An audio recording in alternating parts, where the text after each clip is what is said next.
Hello friends, it's Melissa from Honey Acres Homestead. I'm just sitting in my semi-planted spring garden and I just thought I'd talk to you for a minute.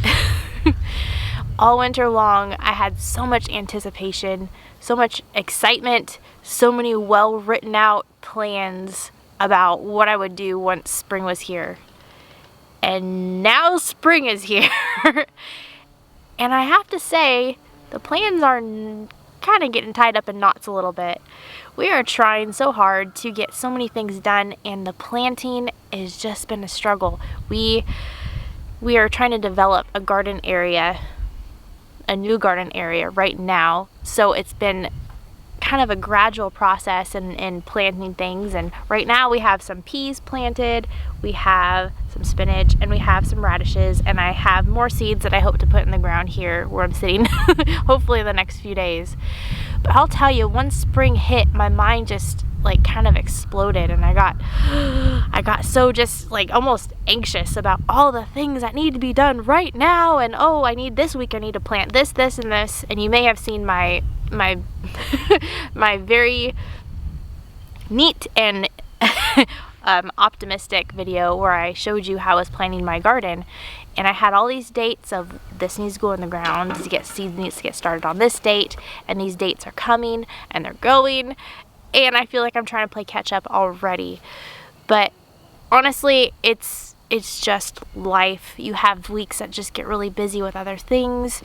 You have days and days of bad weather, and you just have to roll with it and do your best and push on and persevere through it, and you hope that in the end God will bless your efforts and give you some reward from your work. And that's what I'm trying to reconcile right now because things aren't exactly going how I would hope they were. I would hope that we would be at this point a little further on in what we had planted out and what we had tilled, but we're just not there. And it's not because of a lack of trying, it's just didn't work out. So we're going to keep on pressing on and pursuing these goals. There are some really important things that we're hoping to do with our garden this year. One thing is we really want to grow food not only for us but for our animals, and our biggest effort is going to be in the corn. We are going to try to grow a large patch of corn. We have attempted to grow corn before. It wasn't anything great. We didn't really do a whole lot of it, but we're really hoping that we can plant a really great patch of corn that can give us a really good harvest, so we can feed it to our pigs, so we can feed it to our chickens. It's just a really all-around great animal feed that you can grow on your own. So that is what we're hoping to accomplish here in the next 2 weeks, to get our corn in the ground, and pray that God will bless that effort and that crop of corn.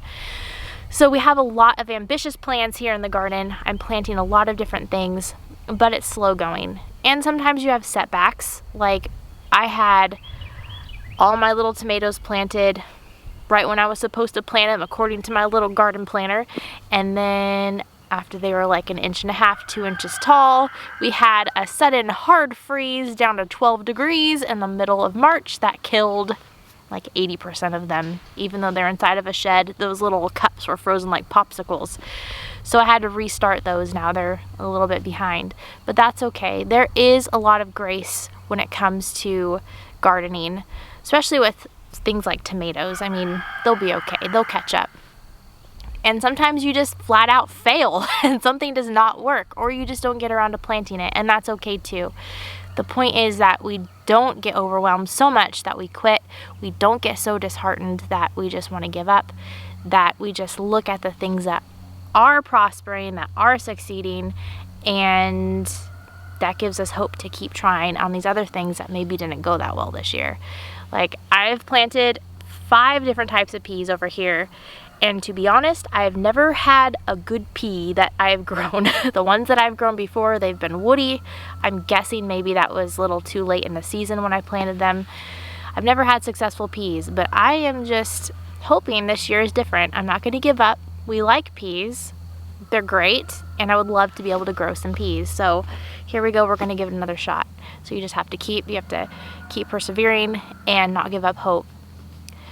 So we know that planting seeds, growing your own food, it can be a very daunting and overwhelming thing to think about, especially if you're just getting started. And honestly, I've been growing food off and on because we've been moving, but I've been growing vegetables for several years, and I still get intimidated. I don't know, maybe it's just me, but I still get intimidated about all that goes into taking that little lifeless seed and turning that into food. Obviously, God does the work, but we have to provide the right environment. We have to protect it from the pests. We have to protect it from the weeds. We have to plant it at the right time of year. There's a lot of input from us that goes into creating a successful vegetable, and it can be daunting. We know, though, because even God told Adam after the fall, by the sweat of your brow, that's how you're going to get food now. It's going to be a lot of work, and you're going to have your weeds, and you're going to have your thorns, but it's still what we were created to do. God made Adam and put him in the garden to till the ground, to grow and to nurture plants, and to have that relationship with the earth and with the creation that God made, and with all the plants that he gave us. So we press on.